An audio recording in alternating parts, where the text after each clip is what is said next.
Mheshimiwa Waziri Mkuu, Mheshimiwa wabunge wameuliza swala la lami pia barabara hii. Hiki kijiji, Mheshimiwa Waziri Mkuu, ni moja ya vijiji ambavyo vinazalisha sana. Kwa mwaka tunazalisha vitunguu ambavyo vinafika kiasi cha shilingi bilioni 1.2. Kwa hiyo kimsingi ni kweli tunahitaji miundombinu hii.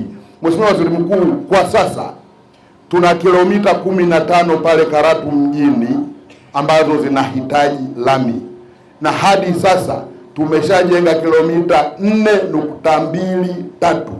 Tutakapomaliza hizi pale Karatu, tutaona namna hii barabara inaunganisha kutoka main road ya Tunnel Road, alafu inaenda inakuja tena inaungana na main road ya Tunnel Road hapo kwenye kijiji cha Mang'ora Barazani.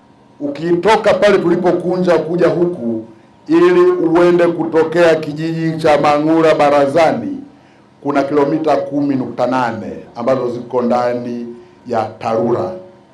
Na kwa mwaka huu, Mheshimiwa Waziri Mkuu, tumetenga kiasi cha shilingi milioni 73 kwa ajili ya kujenga barabara hii kwa kiwango cha changarawe.